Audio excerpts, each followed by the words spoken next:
Hello everyone, I'm Dr. Mohan Banker, Interventional Radiologist from Banker's Hospital Hospital, Ahmedabad. And today we are going to discuss one interesting case of slow flow vascular malformation of foot. इस case study में हम discuss करेंगे कि उसका treatment planning कैसे करते हैं, हमने कैसे ट्रीटमेंट किया, इंटरनल कैसे किया, पूरा का पूरा मैं आपको तो ज्यादातर वास्कुलर मालफॉर्मेशन ये बहुत ही रेयर डिजीज है। हमारे डॉक्टर कलीग्स हैं उनको भी इसके बारे में ज्यादा जानकारी नहीं रहती है और इसीलिए पेशेंट्स कई बार घूमते रहते हैं, उनको जो चाहिए वो ट्रीटमेंट राइट एज पे नहीं मिल पाता। एंड इसलिए वास्कुलर मालफॉर्मेशन में ये जानना जरूरी है कि वास्कुलर मालफॉर्मेशन का जो नाइडस रहता है, उनकी गले का जो पूछा रहता है, उसके अंदर highly growth potential mesodermal cells रहते हैं और इसको डिस्ट्रॉय करना बहुत जरूरी है।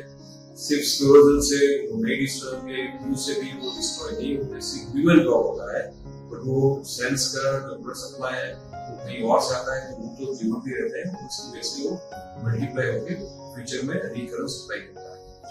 Surgically most of the time it's not possible to remove intravascular malformation region because it is embedded into the normal structure like normal muscles, normal bones को invade करता रहता है।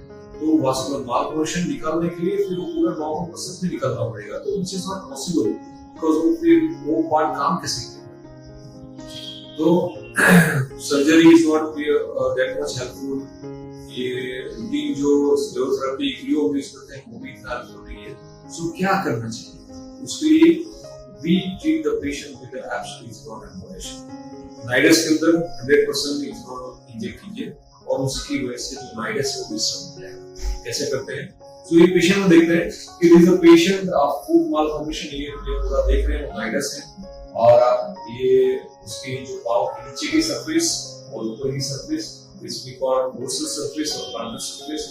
वास्कुलर मालफॉर्मेशन ऐसा है कि ऊपर से नीचे तक पूरा का पूरा नाइडस का कॉम्प्लिकेशन है। So first we inject it, we have roughly idea how much contrast is needed to fill this fill this nidus।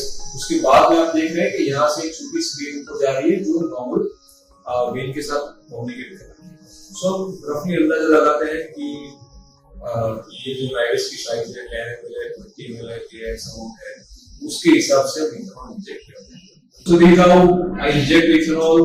ये नाइडस है, उसके अंदर हमने नेगेटिव कॉन्ट्रास्ट जो आ रहा है ये इथेनॉल हमने इंजेक्ट किया। इथेनॉल पहले इधर फिल्टर हुआ, gradually it reaches up to here. So पूरा का पूरा ये पोर्शन ये फिल्टर हो गया अभी इथेनॉल से। Then I stop, then I would like to wait for at least 5 to 10 minutes। उसके बाद फिर से हम चेक करते हैं कि उसका इफेक्ट क्या है, क्योंकि इथेनॉल जब इंजेक्ट करते हैं उसके बाद उसकी इफेक्ट आने से 5-10 मिनट को वेट करना चाहिए। And then we again check. So पहले से थोड़ा गुच्छा कम दिख रहा है और कहीं ये पोर्शन जो पहले फिल्टर नहीं हो रहा था, यहाँ पे ये फिल्टर नहीं हो रहा था, वो सब कुछ फिल्टर होना शुरू हो गया। क्यों हुआ? क्योंकि जो पहले जिस पोर्शन में कॉन्ट्रास्ट आता था वो पोर्शन ऑलरेडी डिस्ट्रॉय हो गया है, बंद हो गया है। सो जो अभी वो कॉन्ट्रास्ट दूसरे हिस्सों में जा रहा है। इसलिए ऐसा कॉमनली देखने को मिलता है कि फर्स्ट इंजेक्शन के बाद हम सेकंड फिर सेकंड एंजियोग्राफी करते हैं तो नए नाइडस की कॉम्प्लिकेशन देखते हैं। So again we find out this nidus complication and injecting the ethanol in negative contrast effect से पूरा का पूरा ethanol ये nidus खत्म हो गया। Again I would like to wait for few minutes and again check it for ये ethanol effect क्या है। अब पहले से देख रहे हैं कि जो nidus का जो गुच्छा था वो पहले से कम फिल्टर हो रहा है, उतना पोर्शन जो है वो हमने ट्रीट कर दिया है।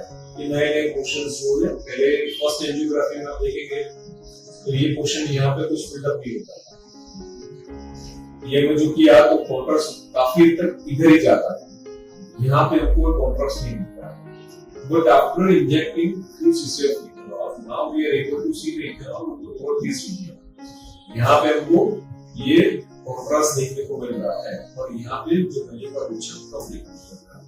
So this classically happen। Again I have injected ethanol in this session। उसी रीजन के अंदर हमने इथेनॉल इंजेक्ट किया और ये जो पूरा इथेनॉल है वो इधर जा रहा है और यहाँ पे भी पहुंच रहा है। देखेंगे थोड़ा नेगेटिव कॉन्ट्रास्ट इधर भी दिख रहा है। So I've injected ethanol for 3 times the same items. Gradually some portion जो था वो बंद हो गया, and gradually एक बार कुछ पोर्शन बंद हो जाता है तो नया पोर्शन हमको चेक एंजियोग्राफी में देखना पड़ता है। वो सारा मिला के फिर हम ऑन टेबल डिसीजन लेते हैं कि आगे क्या क्या करना चाहिए। और इस पेशेंट की बात करें तो हमने इंजेक्ट करने के बाद now we are waiting for days at least 3 to 4 weeks। उसके बाद पूरा फिर से एंजियोग्राफी करके चेक करेंगे, उसके बाद हम इथेनॉल को फॉलो करना पड़ेगा। But I hope you understand the concept कि आइडियाज होता है उसमें इट्स अबाउट कैसे हम प्लानिंग करके। Thank you so much for listening to this talk, and I hope you understand this subject. If you have any kind of doubt, do ask me. I will be very happy to give answers. Thank you so much.